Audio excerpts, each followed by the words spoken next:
Good morning. आज अपना exercise है वो है फोर्थ। ठीक है, तो फोर्थ एक्सरसाइज में क्या है, ग्राफ बनाना है आपको। तो ग्राफ कैसे बनाते हैं, तो देखो आपको ग्राफ बनाने के लिए दो इक्वेशन या दो समीकरण दिए हुए मिलते हैं। जैसे एक समीकरण आपका 2x + 3y = 5 है, एक मान लो 3x + 2y = 6 है। ऐसे आपके पास दो समीकरण मिलेंगे। अब इस समीकरण को, ऐसे समीकरण होते हैं उनका स्टैंडर्ड रूप या व्यापक रूप होता है। वो क्या होता है कि पहले समीकरण को ax + by 1 + c1 = 0। x की पहली जो कोफिशिएंट होते हैं उनको 1 से रिप्रेजेंट करते हैं और सेकंड में होते हैं उनको 2 से रिप्रेजेंट करते हैं। x b2 y + c2 = 0। ठीक है, तो आपके पास यहाँ कंडीशन आती है a1 a2 b1 b2 और c1 c2। ये तीन कंडीशन आपके पास। इन तीनों कंडीशनों को फॉलो करते हुए हम ग्राफ बनाते हैं। और ग्राफ किस प्रकार का बनता है, ये बातें, यही तीन बातें हैं वो बताती हैं। ठीक है, यहाँ देखो कंडीशन अप्लाई होती है कि x एंड y होती है वो ≠ 0 होनी चाहिए। ठीक है, तब आपके पास स्टैंडर्ड इक्वेशन के रूप में बनेंगे। ठीक है, तो अब देखो आगे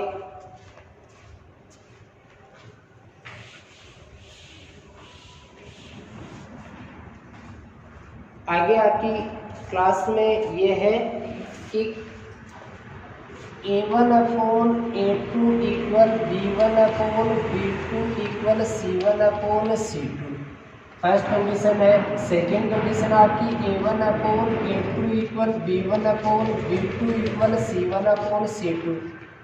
थर्ड कंडीशन भी यही लिख दूँ मैं, a1/a2 = b1/b2 = c1/c2। ठीक, अब इनकी तीन कंडीशन होती है। एक तो होती है आपका ग्राफ होता है वो किस प्रकार का बनता है। ठीक, दूसरी होती है उसका हल, सॉल्यूशन होता है वो कैसा होता है। तीसरा होता है वो ये संगत है या असंगत है। तो संगत या असंगत तो क्या होता है, तो देखो कि इनमें कम से कम एक हल होना जरूरी होता है। तो जिस ग्राफ में एक हल मतलब x और y का कम से कम एक मान निकलता है तो वो सब क्या होंगी, संगत होगी। और x और y की कोई भी वैल्यू नहीं निकाल पाते हो तो उसमें कंडीशन क्या हो जाएगी, असंगत हो जाएगी। ठीक है, अब देखो आगे बताता हूँ आपको।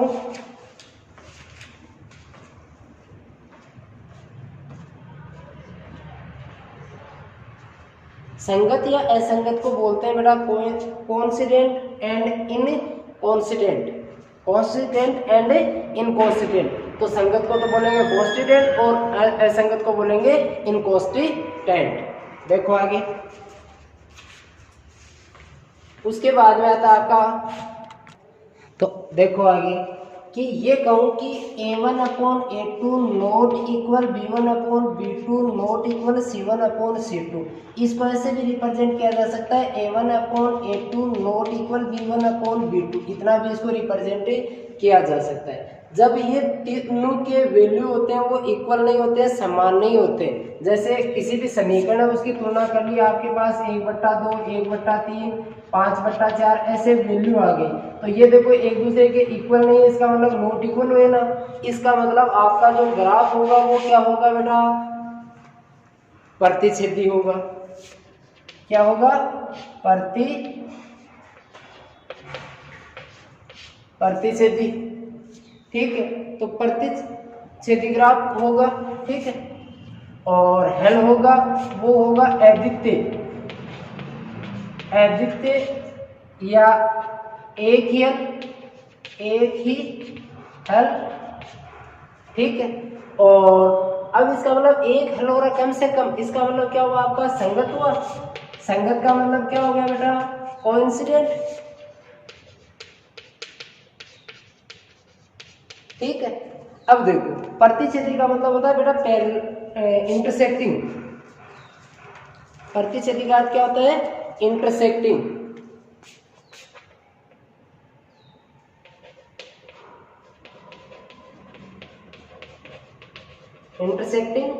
और सॉल्यूशन है, इसको बोलेंगे यूनिक सॉल्यूशन। ठीक है, आदित्य को बोलते हैं यूनिक सॉल्यूशन। सेकेंड कंडीशन आती है आपकी A1/A2 equal B1/B2 not equal C1/C2। ये वैल्यू तो आपके पास दोनों आती है, वो समान आती है, लेकिन थर्ड वैल्यू आती है वो क्या होती है, असमान होती है। तब आपका जो ग्राफ बनता है ना वो होता है समांतर, पैरेलल।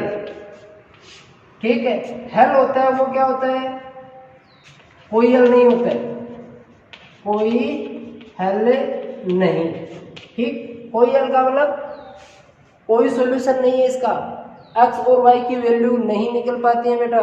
ठीक है, उसके बाद में आता है आपका ये असंगत आता है। ठीक है, असंगत का मतलब क्या हो जाएगा, इनकॉन्सिस्टेंट। ठीक है, उसके बाद में आती है आपकी, तो इसको आप क्या बोल सकते हो, पैरेलल बोल सकते हो। ठीक है, नो सॉल्यूशन ये लिख सकते हो यहाँ पे, पैरेलल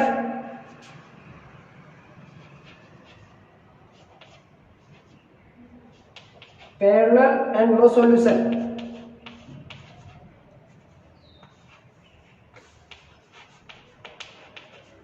ठीक है, नो सॉल्यूशन। थर्ड कंडीशन होती है, उसमें क्या होता है कि A1/A2 equal B1/B2 equal C1/C2। इसका मतलब जो तीन वैल्यू है वो क्या है, इक्वल है।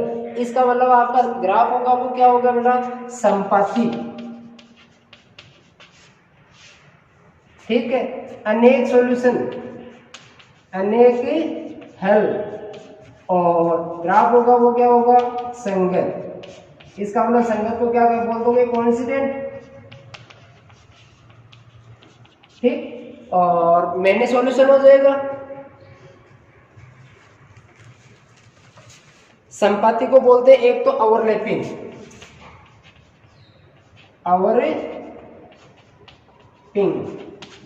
एक बोलते हैं आपके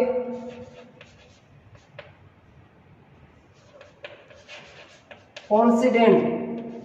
ठीक है, एक तो बोलते हैं ओवरलैपिंग या coincident. Many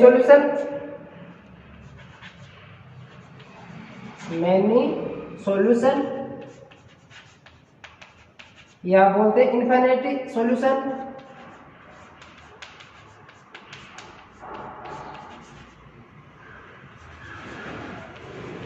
infinity many solution. ठीक है, तो ये बातें हैं, ये बात आप लर्न रखोगे, याद रखोगे। यदि ये बात याद नहीं रख पाओगे तो आपके ग्राफ है वो बनाने में प्रॉब्लम होगी। इसलिए ये कंडीशन आप आराम से लिख लो और आगे देखो।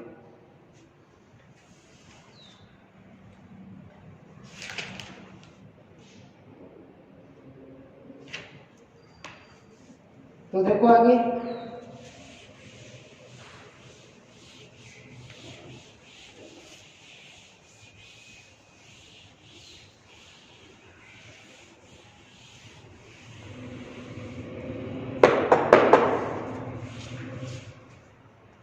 आगे आती है आपकी इनइक्वालिटीज। ठीक है, असमीका, इनइक्वालिटी। तो इनइक्वालिटी या असमीका क्या होती है, तो देखो आपके पास समीकरण है 2x + 3y = 0 मान लो, एक्सपोज। तो आपको इक्विलिटीज या असमीका होती है, उसमें ये इक्वल का साइन होता है, ये नहीं होता है। इसका मतलब इक्वल के साइन के स्थान पे आपको greater than, less than, greater than equal या लेस देन इक्वल, ये चार आपको चिन्ह मिलेंगे। यदि ये चिन्ह जिसमें होते हैं उस कंडीशन को आप क्या कह सकते हो, असमीका या इनइक्वालिटीज। ठीक है, असमीका या इनइक्वालिटीज कहते हैं। ये चार बातें आपके जिस समीकरण में मिलेंगी, इसका मतलब आपके पास समीकरण नहीं मिलेगा। ठीक है, उसको क्या बोलेंगे, असमीका। जैसे मैं कहूँगी 3x + 5y > 2। ठीक है, या कहूँ कि x + y < 3। मैं कहूँ कि x plus y greater than equal -3, तो ऐसे आपको कुछ इक्वल के स्थान पे ये ग्रेटर देन हो सकता है, लेस देन इक्वल हो सकता है, ग्रेटर देन इक्वल हो सकता है, तो ये 4 आपको पॉइंट मिलेंगे। ठीक है, तो उस कंडीशन में उस चीज को क्या बोलेंगे, इनइक्वलिटी या असमता बोलेंगे। ठीक है, तो देखो, तो अब आती है आपकी इनइक्वलिटीज का सॉल्यूशन कैसे करते हैं, ग्राफ का सॉल्यूशन कैसे करते हैं। तो पहले तो आती है ग्राफ का सॉल्यूशन। तो ग्राफ का सॉल्यूशन करने के लिए देखो आपके पास, जैसे कोई भी मैं एग्जांपल लेता हूँ आपके बुक के अकॉर्डिंग, तो देखो 2x प्लस 3y इक्वल 8 एक इक्वेशन दे रखी है, और सेकेंड इक्वेशन दे रखी है आपकी x माइनस 2y इक्वल -3। ये आपके पास इक्वेशन फर्स्ट दे रखी है और ये आपकी इक्वेशन है सेकंड दे रखी है। ठीक है, तो इन इक्वेशन को सॉल्यूशन करने के लिए क्या करोगे, तो देखो मैं कहूँ कि इक्वेशन फर्स्ट, तो इक्वेशन फर्स्ट का सॉल्यूशन करना आपको, तो 2x प्लस 3y इक्वल 8 दे रखे हैं। तो सबसे पहले इनमें से जो माइनस के साइन होता है, दोनों में से जो भी संख्या किसकी है माइनस की है, उसको आप ट्रांसफर करोगे दूसरी साइड। तो क्या है आपके पास, ये बड़ी है, माइनस की नहीं है तो माइनस नहीं है, तो इन दोनों में से किसी को भी ट्रांसफर कर दो। यदि माइनस की होगी तो माइनस का ही ट्रांसफर करना है, ध्यान रखना। तो क्या कर दूं मैं, 2x इक्वल क्या हो जाएगा, 8 माइनस 3y हो जाएगा। अब देखो ये दोनों किसमें, मल्टीप्लाई में, तो मल्टीप्लाई में यहाँ जो भी नंबर होता है उसको यहाँ डाउन में भेजोगे। इसका मतलब x इक्वल क्या हो जाएगा, 8 माइनस 3y अपॉन क्या हो जाएगा बेटा, 2 हो जाएगा। तो ये कंडीशन आपकी फॉलो करनी है। ठीक है, अब आपको इस ये बनाने के बाद में एक आपको ऐसे लाइन ड्रॉ करनी है। ठीक है, इसमें मैक्सिमम आपको 3 कंडीशन निकालनी होती है। ठीक है, उससे क्या है कि आपकी ग्राफ की लाइन होती है वो सही निकल जाती है, और 2 सॉल्यूशन निकालते हो तो भी कोई प्रॉब्लम है नहीं, लेकिन मैक्सिमम 3 सॉल्यूशन निकालने की कोशिश करना। अब देखो y इक्वल, यहाँ मान लो कि मैं ऐसी वैल्यू इनपुट करूंगा कि y की वैल्यू इनपुट करने के बाद में इस 2 से ये पूरा डिवाइड हो सके, 2 से ये वैल्यू जो भी आएगी आपके पास वो 2 से डिवाइड पूरी हो सके। समझ में आ गई, तो ऐसी वैल्यू इनपुट करनी है, और वैल्यू भी ऐसी इनपुट करनी है कि आपके पास वैल्यू रखो वो भी छोटी हो, और प्राप्त होगी या फाइंड होगी वो भी क्या होनी चाहिए, छोटी होनी चाहिए। ये नहीं कि बड़ी वैल्यू रख लोगे तो ग्राफ का आपकी स्केल लोगे ना, उसमें परेशानी आएगी, ग्राफ बनाओगे तब परेशानी आएगी। तो देखो मैं यहाँ 0 ले लेता हूँ, y इक्वल क्या ले लिया 0, तो x इक्वल क्या हो जाएगा बेटा, 8 माइनस 3 इंटू 0 अपॉन 2 हो जाएगा। तो ये क्या हो जाएगा, x इक्वल 8 माइनस 0 अपॉन 2 हो जाएगा। तो x equal 8 upon 2 cancel out कर दो, तो x इक्वल कितना आ गया, 4 आ गया। तो y की वैल्यू क्या इनपुट की थी 0, और x की वैल्यू कितनी आ गई, 4 आ गई। ठीक है, अब ऐसे ही y इक्वल आप और इनपुट कर लो वैल्यू, मैं यहाँ 2 कर दूं, तो y इक्वल मान ले 2 रखी, तो x इक्वल क्या हो जाएगा बेटा, 8 माइनस 3 इंटू 2 अपॉन 2, तो x इक्वल हो जाएगी 8 माइनस 6 अपॉन 2, तो x इक्वल होगी 2 अपॉन 2, कैंसिल आउट कर दो 1 आ गया। तो x इक्वल कितना आया, 1 आ गया। ठीक है, अब y इक्वल क्या रखा था आपने, 2 रखा था, x इक्वल क्या आया, 1 आया। ऐसे एक वैल्यू और निकाल लो। ठीक है, यदि ज्यादा नहीं निकाल पाते हो, 2 निकालते हो तो भी कोई दिक्कत नहीं। ठीक है, अब मैं आपकी सेकंड इक्वेशन लेता हूँ, इक्वेशन सेकंड क्या है, x माइनस 2y इक्वल -3। तो देखो सबसे पहले किसका ट्रांसफर करोगे, माइनस 2y का, तो x इक्वल क्या हो जाएगा, -3 और प्लस 2y हो गया। अब y के स्थान पे आपको वैल्यू इनपुट करनी है, y इक्वल मान लो मैं 0 इनपुट करता हूँ, तो यहाँ भी क्या बनाओगे, टेबल बनाओगे वापस x और y, तो y इक्वल क्या 0, तो x इक्वल क्या हो जाएगा, -3 प्लस 2 इंटू 0, तो x इक्वल हो गया -3 प्लस 0, तो x इक्वल आ गया आपके पास -3। तो y की वैल्यू क्या इनपुट की थी बेटा, 0 इनपुट की थी, तो x की वैल्यू क्या है, -3। ऐसे ही आप y इक्वल क्या इनपुट कर दो, 1 इनपुट कर दो, तो x इक्वल क्या हो जाएगा, x इक्वल हो जाएगा -3 प्लस 2 इंटू 1, तो x इक्वल हो गया -3 प्लस 2, तो x इक्वल कितना हो जाएगा, -1। ये आ गई आपकी सेकंड कंडीशन। तो x इक्वल आपने y इक्वल 1 इनपुट किया, तो -1 y की वैल्यू फाइंड आउट होगी। अब आप इन दोनों से ग्राफ बनाओगे, मैक्सिमम आपको 3 वैल्यू निकालनी है, कोशिश करना, नहीं होती है तो 2 वैल्यू से भी आप कर सकते हो। तो देखो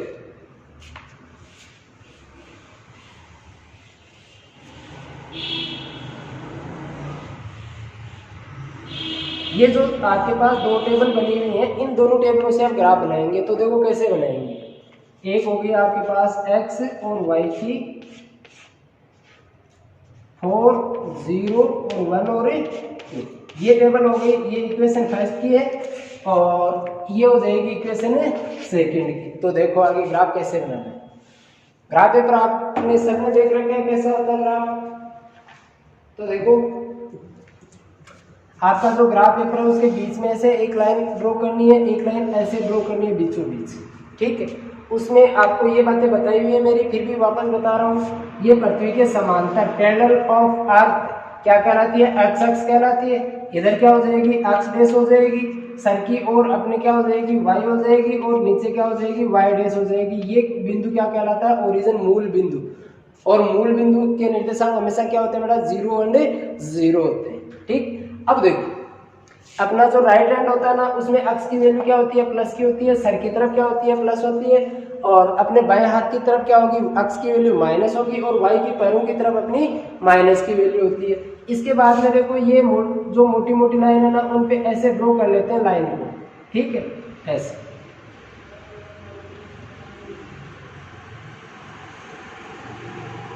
इनका डिफरेंस होता है वो इक्वल होता है बेटा, अंतर वो बराबर होना चाहिए। तो 1 2 3 4 5, 1 2 3 4 5, -1 -2 -3 -4 -1 -2 -3 -4।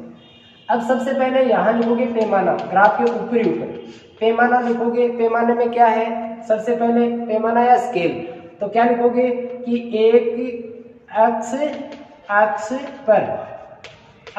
पर क्या, ऑन एक्सेस इंग्लिश मीडियम में, तो क्या हो जाएगी 1 एक खाना बराबर आपने यहाँ जितने का अंतर दिया है उतना लिखोगे। एक खाना बराबर 1 इकाई।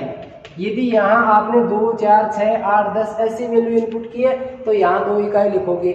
1 big box equal 1 unit, 1 big box equal 1 unit, ये लिखना है, ठीक। और ऐसे ही क्या लिखना है, वाई एक्स पे लिखना है।